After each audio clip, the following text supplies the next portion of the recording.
And it came to pass in those days, when there was no king in Israel, that there was a certain Levite sojourning on the side of Mount Ephraim, who took to him a concubine out of Bethlehem Judah. And his concubine played the whore against him, and went away from him unto her father's house to Bethlehem Judah, and was there 4 whole months. And her husband arose, and went after her, to speak friendly unto her, and to bring her again, having his servant with him, and a couple of asses, and she brought him into her father's house, and when the father of the damsel saw him, he rejoiced to meet him. And his father-in-law, the damsel's father, retained him, and he abode with him 3 days, so they did eat and drink, and lodged there. And it came to pass on the 4th day, when they arose early in the morning, that he rose up to depart, and the damsel's father said unto his son-in-law, Comfort thine heart with a morsel of bread, and afterward go your way. And they sat down, and did eat and drink both of them together, for the damsel's father had said unto the man, Be content, I pray thee, and tarry all night, and let thine heart be merry. And when the man rose up to depart, his father-in-law urged him, therefore he lodged there again. And he arose early in the morning on the 5th day to depart, and the damsel's father said, Comfort thine heart, I pray thee. And they tarried until afternoon, and they did eat both of them. And when the man rose up to depart, he, and his concubine, and his servant, his father-in-law, the damsel's father, said unto him, Behold, now the day draweth toward evening, I pray you tarry all night, behold, the day groweth to an end, lodge here, that thine heart may be merry, and tomorrow get you early on your way, that thou mayest go home. But the man would not tarry that night, but he rose up and departed, and came over against Jebus, which is Jerusalem, and there were with him 2 asses saddled, his concubine also was with him. And when they were by Jebus, the day was far spent, and the servant said unto his master, Come, I pray thee, and let us turn in into this city of the Jebusites, and lodge in it. And his master said unto him, We will not turn aside hither into the city of a stranger, that is not of the children of Israel, we will pass over to Gibeah. And he said unto his servant, Come, and let us draw near to one of these places to lodge all night, in Gibeah, or in Ramah. And they passed on and went their way, and the sun went down upon them when they were by Gibeah, which belongeth to Benjamin.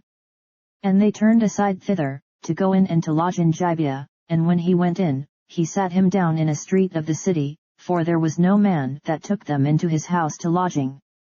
And, behold, there came an old man from his work out of the field at even, which was also of Mount Ephraim, and he sojourned in Gibeah, but the men of the place were Benjamites. And when he had lifted up his eyes, he saw a wayfaring man in the street of the city, and the old man said, Whither goest thou? And whence comest thou? And he said unto him, We are passing from Bethlehem Judah toward the side of Mount Ephraim, from thence am I, and I went to Bethlehem Judah, but I am now going to the house of the Lord, and there is no man that receiveth me to house. Yet there is both straw and provender for our asses, and there is bread and wine also for me, and for thy handmaid, and for the young man which is with thy servants, there is no want of anything.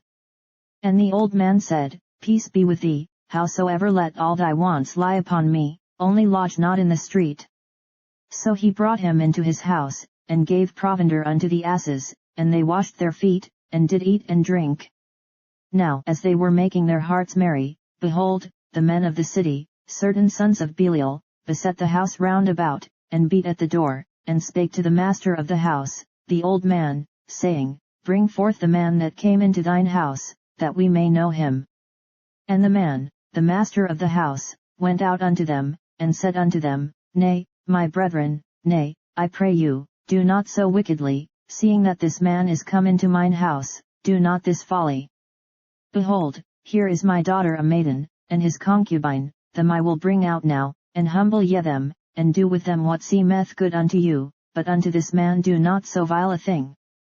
But the men would not hearken to him, so the man took his concubine, and brought her forth unto them, and they knew her, and abused her all the night until the morning, and when the day began to spring, they let her go. Then came the woman in the dawning of the day, and fell down at the door of the man's house where her lord was, till it was light. And her lord rose up in the morning, and opened the doors of the house, and went out to go his way, and, behold, the woman his concubine was fallen down at the door of the house, and her hands were upon the threshold. And he said unto her, Up, and let us be going. But none answered.